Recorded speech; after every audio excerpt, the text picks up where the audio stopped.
Oi meninas, segundo dia de estudo. Esses primeiros dias fazem a gente pensar, né? Eu aposto que você, como eu, ficou pensando assim: qual foi o padrão que eu assisti da minha casa, na minha família, durante a minha infância, que produziu em mim comportamentos, ações e reações que eu tenho hoje? Às vezes você viu muito adultério, muita traição dentro da sua casa.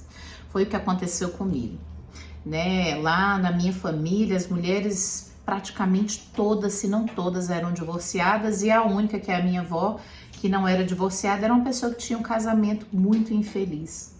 E ela me deu alguns conselhos mediante o sofrimento que ela vivia. Por exemplo, assim: Janaína, o seu primeiro marido, seu principal marido é o seu salário. Nunca dependa de um homem para nada. E eu via minha mãe sendo traída, minha tia sendo traída, minha madrinha sendo traída, e muitas delas ficando na mão financeiramente, tendo que sustentar os seus filhos sozinhas, e todo aquele sofrimento, e o inimigo foi contando essas mentiras. Então, assim, eu coloquei na minha cabeça que a minha prioridade, quando eu ficasse mais velha, era ter um emprego com um salário muito bom, não me casar para não ter que depender de homem para nada. Falei que nunca lavaria cueca, né? E não queria ter filhos também, porque eu não queria que os meus filhos passassem pelo que eu tinha passado nesse processo de uma desestabilidade de lar muito grande que eu tive. E eu falei: não quero.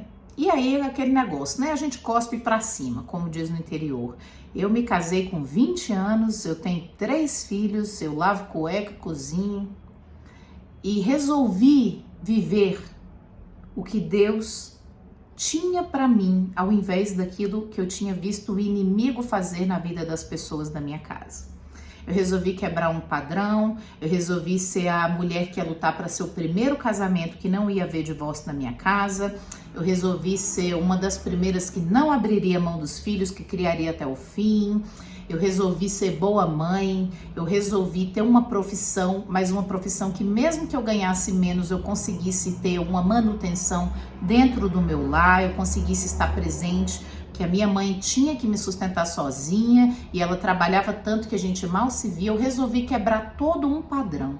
E para isso eu precisei identificar todos os pensamentos que o inimigo tinha plantado dentro de mim. E não foi tão fácil, não. No começo do meu casamento, se o Ricardo falasse um A, eu gritava A, porque quem mandava dentro de casa era eu.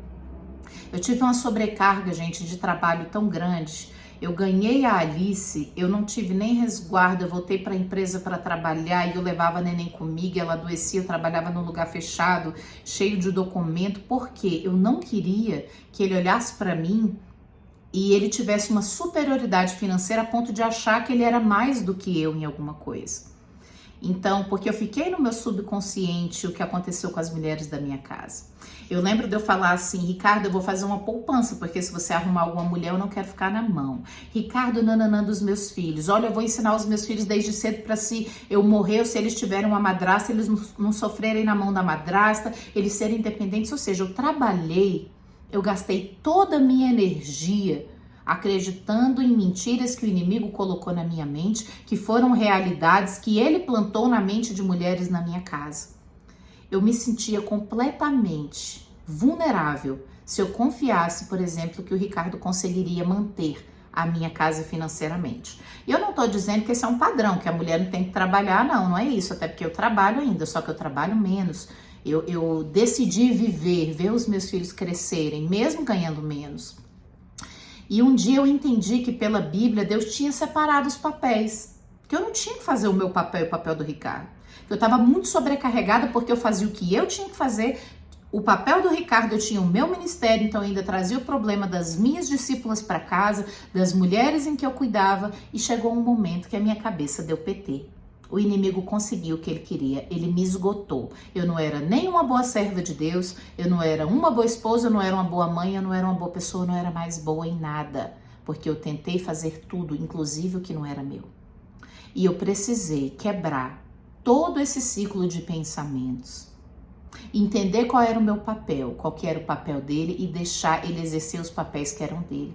E acreditar que a minha confiança não tinha que estar baseada nele, mas tinha que estar baseada em Deus. E se acontecesse qualquer intercorrência no meu casamento, na criação dos meus filhos, eu confiava que Deus era suficiente para me levantar e me dar novas estratégias para suportar os novos desafios que vinham.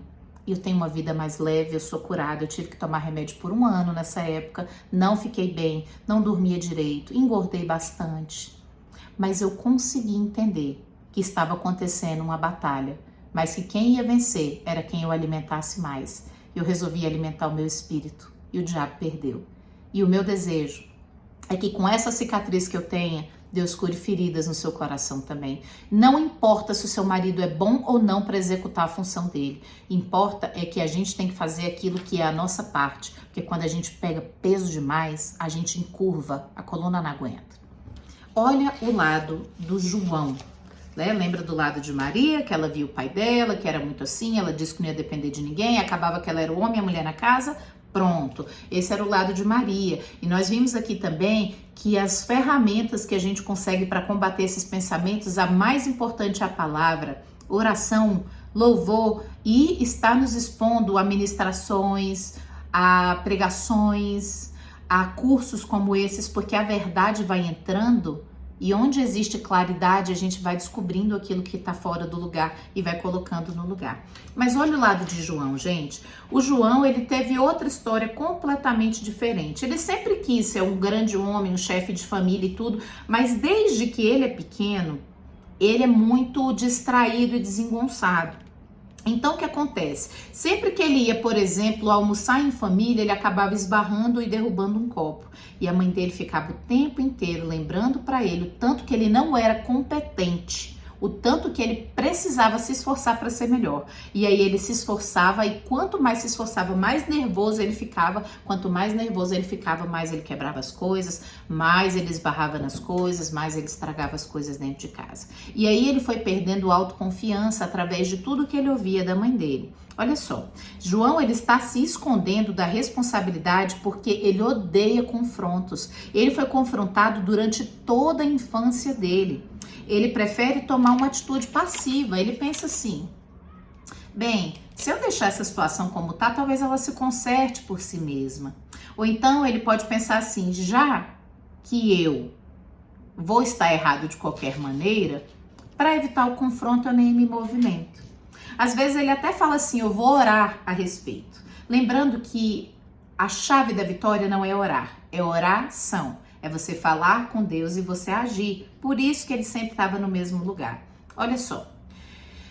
Quando João deveria assumir a posição dele de homem da casa, a gente não está dizendo que ele tem que ser o senhor machão, que discute, que grita, que exerce a sua autoridade com ignorância. Até pelo contrário, lá em Efésios 5:25 diz e ensina que o homem ele tem que amar tanto a esposa dele, tanto, a ponto das pessoas falarem assim, nossa, esse daí parece até Jesus quando veio na terra e amou os outros, a igreja dele, do tanto que ele ama a mulher dele. Então, a responsabilidade, quando ele começa a assumir, vem a autoridade. Mas o medo dele da responsabilidade tirou dele a autoridade. E a mãe dele falava muito para ele assim, João, você é um desastre. Desse jeito você não vai ser nada. E ele tentou tanto agradar a mãe, porque ele ansiava tanto pela aprovação dele, como todas as crianças. Mas quanto mais ele tentava, ele ficava mais nervoso e mais erro ele cometia. Mais desastrado ele ficava.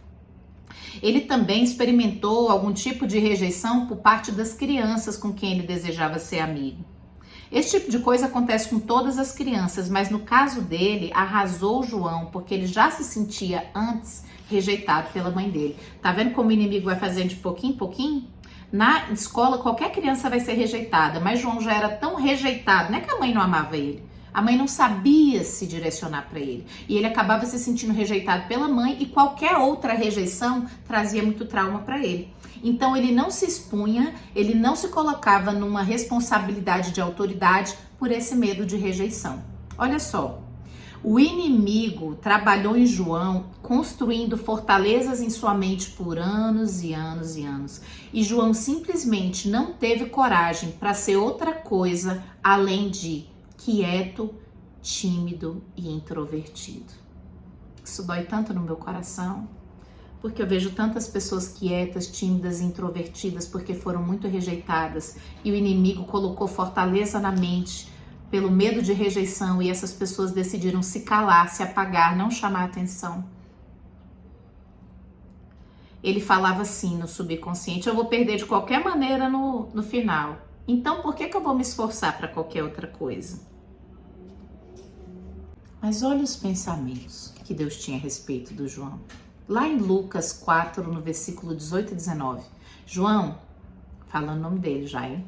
O Espírito do Deus vivo está sobre você.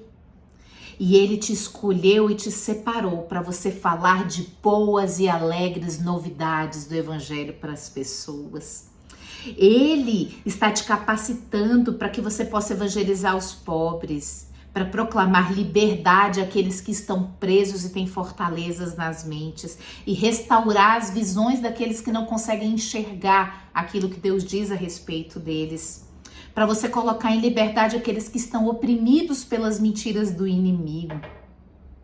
E dizer e declarar o ano aceitável, os favores tão graciosos que Deus tem para todos. Com esses problemas, com esses conflitos que Maria e João tiveram dentro da casa dele, é até difícil imaginar como esse lar conseguiu aguentar até hoje.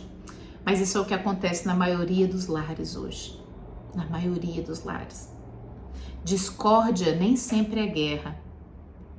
Muitas vezes a discórdia é uma propensão oculta de raiva que cada um tem pelas pequenas mentiras que o inimigo foi plantando desde muito cedo na mente deles.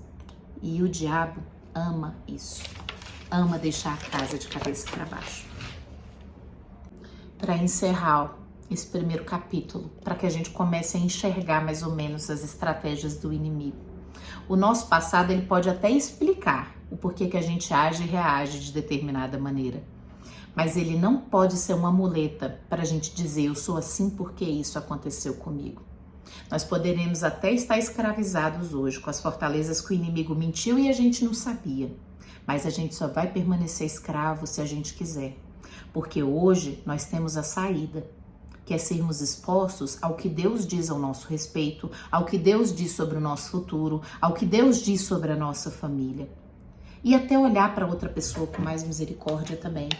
Porque você pode ter sido machucado numa área muito diferente do que a outra pessoa que bate em você, na sua mente, foi machucada. Mas a questão é que o inimigo botou fortalezas em você e botou fortalezas nela. E ficam escravos a ponto de não conseguirem sair. Se os seus problemas são parecidos com esse, o seu campo de batalha é a sua mente. O seu pensamento é interno, mas o seu comportamento é externo. Primeiro, a gente vai consertar e vai proteger os nossos pensamentos, a nossa mente, para a partir daí, o nosso comportamento ser externado com a liberdade para a qual Cristo reservou e escolheu para você e para a sua família.